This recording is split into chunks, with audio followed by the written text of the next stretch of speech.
Al ritmo de Uptown Funk en el día de ayer cuando justamente el INDEC publica el dato del Índice Nacional de Estadísticas y Censos del INDEC. De eso vamos a hablar, el 3.5 de inflación en la República Argentina. Algunos lo festejan, otros dicen que sigue siendo mucho, otros miran el interanual. Bueno, de todas estas variables charlamos con nuestro especialista en economía. Dale.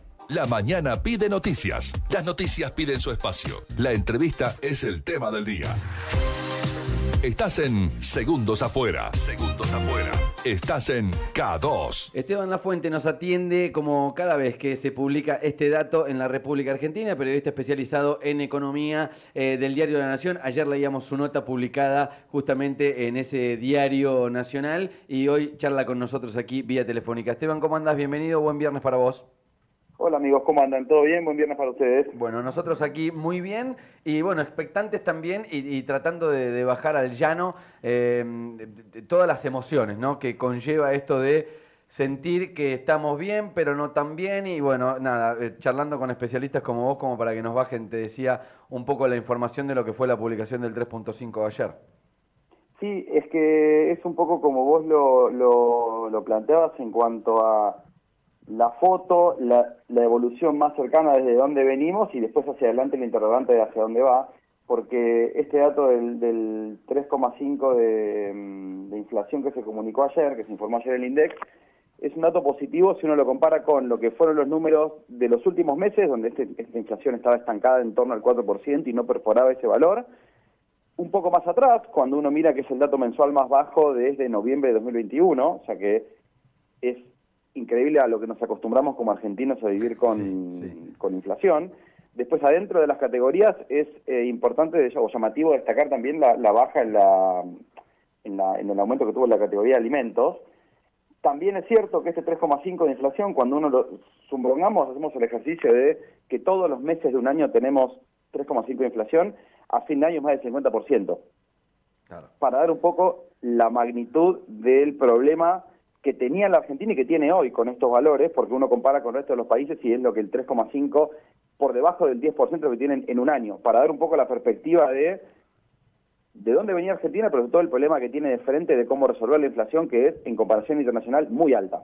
Sabés que tenía apuntado, según tu análisis, y como te decía, leyendo un poco cuando uno empieza a desagregar los datos, tenía apuntado bien en alimentos, mal en servicios y vestimenta, ¿no? Digo que son los datos que por ahí más alarmantes, que hasta de hecho duplicaron el 3.5 de inflación, en el caso de vestimenta creo que fue del 6 o 6,1, y el tema de alimentos, hay como una teoría, una puja, una crítica hacia los empresarios de las cadenas de supermercados y demás, del típico hacen lo que quieren. Este gobierno les liberó todo para que hagan lo que quieran y es sorpresivo el dato del 2,3 en alimentos, ¿o no?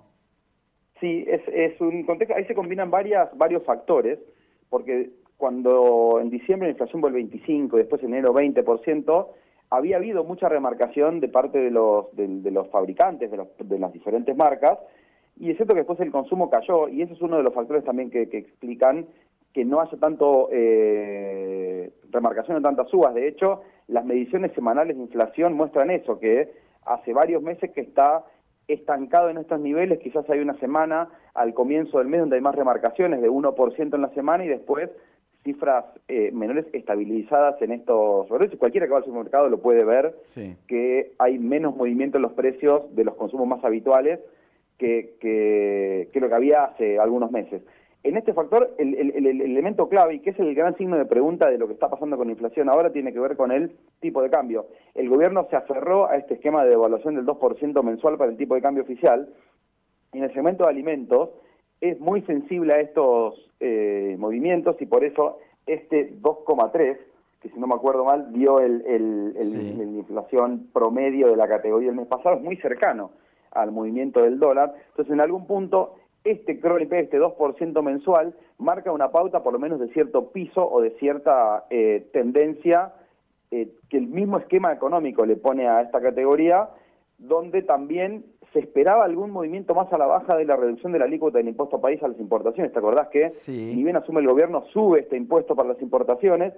En septiembre anuncia una baja de este impuesto para los productos importados, que si bien para alimentos directamente no estaban comprendidos, sí llegaban a insumos, componentes para la producción, preveía incluso alguna baja adicional en sentido, no ocurrió porque estuvo el movimiento de bienes en general muy similar a lo que había sido el mes anterior. Y en el segmento de tarifas, lo que vos decías antes, la categoría vivienda duplicando el promedio general, tiene que ver, por un lado, con el movimiento de tarifas que el gobierno viene ajustando en electricidad, en gas, en el servicio de agua, pero también otros que se mueven al ritmo de la inflación, y es esto que se habla, la discusión de la inercia, porque, por ejemplo, en este segmento pesa mucho la categoría alquileres, donde hay muchos movimientos en un contexto de libre movimiento. En algunos están ajustados por contratos viejos que ajustaban por inflación y otros el libre acuerdo, entre comillas, que se estableció con los inquilinos. Y eso le pone también un piso porque en este movimiento de no querer perder, no quedarse atrasado, la inflación pasada le pone, si querés, una pauta a los ajustes hacia adelante y es el gran interrogante que aparece en cuanto a la sustentabilidad de la inflación. Y otro dato que impactó para una desaceleración de la inflación, que el gobierno lo celebró y lo destacó, justamente porque hacía meses que no podía perforar el 4%, tuvo que ver con la estabilidad del tipo de cambio, estabilidad financiera y la baja incluso de los dólares paralelos, que por un lado al dólar blue en la economía más informal le termina afectando porque es una variable clave de sube el dólar blue. Bueno, hay muchos precios que reaccionan para cuidarse de ese movimiento, y hay otros que dicen que la baja de los dólares paralelos y el contado con liquidación es un componente que afecta a las importaciones, porque hay algunas importaciones que se estaban pagando al dólar contado con liquidación, sí, y que esa baja en la cotización abarató el precio de los insumos o de los bienes que se venden en el país. Discriminándolo por categoría puedo entender, y aparece una variable que entiendo, uno no tiene que ser un especialista en economía, que por ejemplo en alimentos, Esteban, estarás de acuerdo conmigo, se llama vencimiento, que es el vencimiento de los alimentos, digamos. Donde no se puede vender un alimento que se le acerca a la fecha de vencimiento, es una casi lógica baja en el precio, ¿no? ¿Esto puede ser un condimento?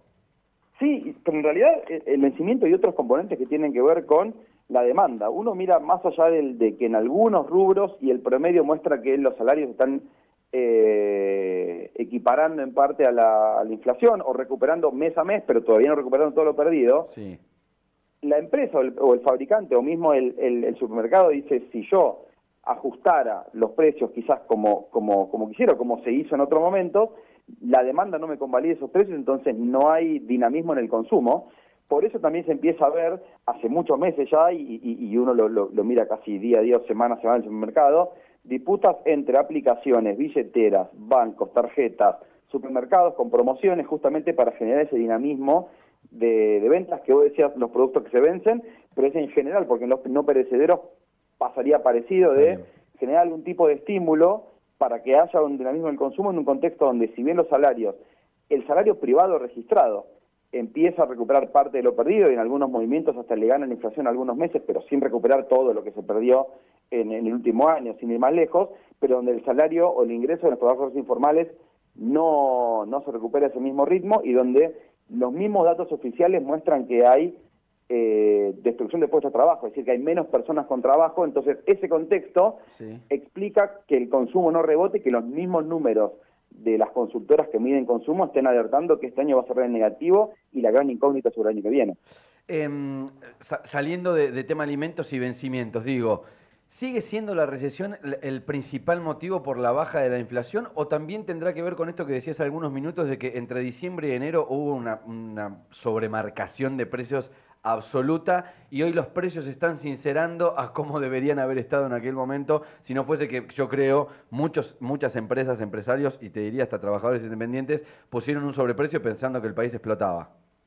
Claro, ese es un componente que me acuerdo de haberlo hablado en su momento cuando hablábamos números de inflación, sí, realmente explosivos en términos de números que no se ven en ningún país del mundo, donde hubo mucha reacción defensiva, es decir, no sé a qué precio voy a estar, no sé qué va a pasar. Veníamos de una campaña donde el presidente decía el peso es excremento, en el sentido, ¿quién quiere tener pesos? Claro.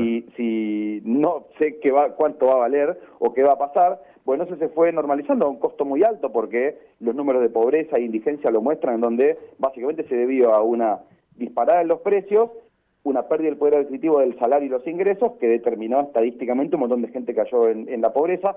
Eso empieza a pasar donde algunos precios ya se hablan como, entre comillas, de mercado. Esto es que sí, los precios suben por encima de estos valores y hay gente que deja de comprarlos o se vuelca a otros sustitutos o busca otras marcas. Bueno, esa disputa de precios, entre comillas, de mercado pasa. La recesión, como vos decías, y esto de que no hay poder adquisitivo que pueda respaldar aumentos del consumo, que genere dinamismo del lado del consumo, también es otro factor. Y el factor central, por eso el gobierno se aferra tanto a este esquema, es el tipo de cambio que se mueve al 2% mensual, que se atrasa frente al resto de los precios. Cuando uno mira lo que valía el dólar en términos reales a principios de año y el que vale el oficial ahora, se apreció significativamente, y de hecho la muestra más clara de ver ese movimiento es que en el verano la gente de países limítrofes venía a Argentina y ahora los mendocinos se van a comprar a Chile, y en Uruguay es a la inversa.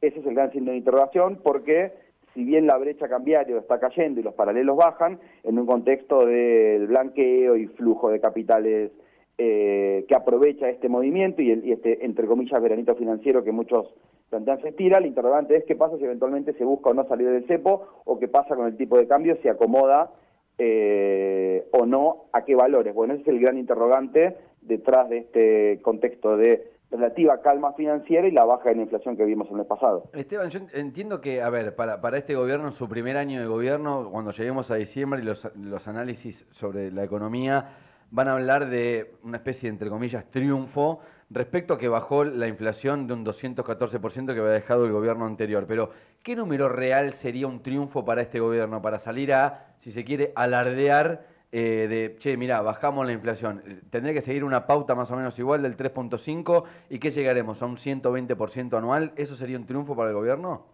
Claro, este año se estima estas cifras. El dato de que no había un 3,5% de este valor desde noviembre de 2021 es un dato significativo que cualquiera lo percibe cuando va a consumir productos y bienes y servicios cotidianos. También es cierto, tuvimos ajustes fuertes de tarifas en el transporte, que en el AMBA, que en Buenos Aires todavía no se aplicaron a la magnitud que se había anunciado, pero un montón de los combustibles, de los alquileres, un montón de rubros, alimentos ni hablar. Y en este contexto, tener este número de inflación mensual para el gobierno es un dato que ellos mismos festejan. El optimismo del gobierno muestra que el año que viene habría una inflación del 18%. Muchas consultoras descuentan que eso es difícil que pase porque sería una inflación menor al 2% mensual en promedio, lo cual no hay proyecciones de consultoras que lo estén mostrando. El gobierno se entusiasma con esta inflación que siga bajando. Y de hecho, cuando escuchabas hace algunos días a Milei hablando de las condiciones para salir del cepo, viste que el presidente a una condición, lo logra y trae una condición nueva y después otra como para generarle nuevos peros o nuevos y sí antes de sacar el cepo. Lo que plantea es que la inflación debería rondar algo así como el 2,5 mensual, porque eso es lo que genera el tipo de cambio, el movimiento del tipo de cambio y la inflación internacional. Entonces, ese, si querés, podría ser, desde lo último que planteó el presidente, un próximo objetivo de la inflación. Cuando uno mira las proyecciones de las consultoras privadas, la estimación es que va a estar en torno al 3%, algunas cifras más, algunas menos, de acá por lo menos hasta fin de año, y hay quienes dicen que hasta el primer trimestre del año que viene. De nuevo, hay que ver qué es lo que se plantea en cuanto a las condiciones financieras, si hay movimiento en los paralelos, y qué decide el gobierno sobre el tipo de cambio oficial y una eventual salida del cepo. Lo pueden leer a Esteban Lafuente en el diario La Nación, notas con datos desagregados, datos históricos, ¿viste esas cosas que uno nunca se acuerda? Bueno, Esteban tiene la data, la publica ahí en el diario La Nación. Esteban, te agradecemos como siempre. No, a ustedes, un abrazo grande, buen fin de semana. Esteban Lafuente, periodista especializado en economía del diario La Nación, bueno, charlando un poco de este dato del 3.5% de inflación en el mes de septiembre en la República Argentina. La entrevista del día fue presentada por Laboratorio